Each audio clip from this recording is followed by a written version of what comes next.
मेरा काम democratic system की रक्षा करने का नहीं है। वो कहते मैं लोकतंत्र बचाने नहीं आया, राहुल जी कहते हैं लोकतंत्र को बर्बाद करने की तैयारी है क्या?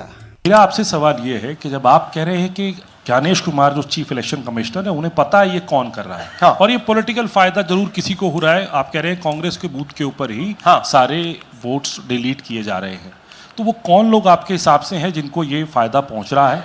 पहला, और दूसरा ये वो आपने एक हफ्ते का समय दिया sorry। है, जब आपने एक हफ्ते का समय दिया है तो क्या एक हफ्ते बाद आप इसको आगे कैसे इनिशिएट करेंगे? क्या आप लोग कोर्ट का रास्ता अपनाएंगे या और कोई हायर एजेंसी से इस बात की डिमांड करेंगे? क्योंकि ये ऑर्गेनाइज्ड तरीके से क्राइम दिखाई दे रहा है जो आप बता रहे हैं, अगर आपकी बात के ऊपर जाएं। देखिए, फ्रैंकली ये जो मैं यहां कर रहा हूं ये मेरा काम नहीं है।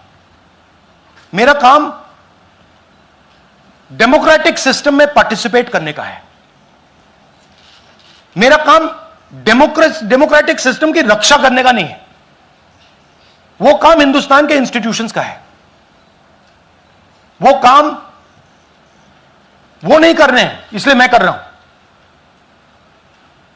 अब मैं आपको यह कह सकता हूं कि हमने आपको 2 बार सबूत दिखाया है, और जब हम ये प्रेजेंटेशंस खत्म करेंगे, इसमें लगेंगे 2-3 महीने, जब हम ये खत्म करेंगे आपके माइंड में कोई डाउट नहीं होगा कि हिंदुस्तान में state after state, Lok Sabha after Lok Sabha चोरी हो रही है। तो मेरा काम सच्चाई दिखाने का है। मैं हिंदुस्तान की जनता को, हिंदुस्तान के युवाओं को सच्चाई दिखा सकता हूं। यह मेरा काम है। रिकॉर्ड्स के अनुसार आलंद विधानसभा क्षेत्र ये कांग्रेस के ही कैंडिडेट ने जीती थी 2023 में 348 मतों से। तो क्या श्रीमान राहुल गांधी जी, कांग्रेस ने वोट चोरी करके सीट जीती थी?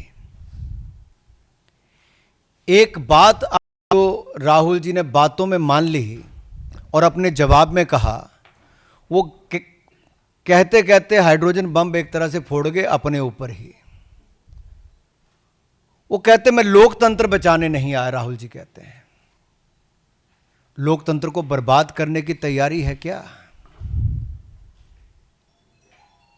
गलत निराधार आरोप बार बार संवैधानिक संस्थाओं पर लगाना, गलत निराधार आरोप बार बार इलेक्शन कमीशन ऑफ इंडिया पर लगाना, कभी ईवीएम पर प्रश्न चिन्ह खड़े करने, कभी वीवीपैट पर करना, कभी चुनावों के नतीजों पर करना, और कभी टूल किट के सहारे भारत के लोकतंत्र पर, संवैधानिक संस्थाओं पर प्रश्न चिन्ह खड़ा करना, क्या यह आदत सी बन गई है?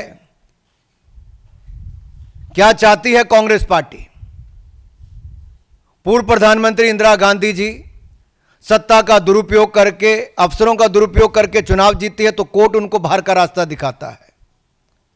राजीव गांधी जी की हत्या के बाद एक लोकसभा का चुनाव पेंडिंग नहीं होता, 1 महीने तक अगर चुनाव को स्थगित कर दिया जाता तो किस पार्टी को फायदा उस समय के इलेक्शन कमीशन ने दिया?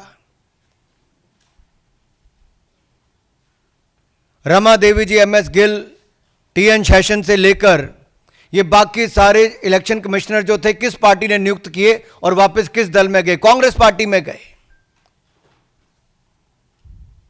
इलेक्शन कमीशन का दुरुपयोग इन्होंने कभी किया होगा,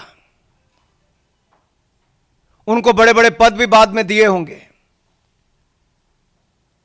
लेकिन अगर निष्पक्षता के साथ भारत का इलेक्शन कमीशन काम कर रहा है तो बार बार राहुल गांधी जी का प्रयास है कि लोकतंत्र पर प्रहार किया जाए, भारत के लोकतंत्र को कमजोर किया जाए, जनता को गुमराह किया जाए, और जिस तरह से बांग्लादेश नेपाल में स्थिति बनती है वैसे झूठ बोल बोल के वहां पे स्थिति पैदा कर दो देश में।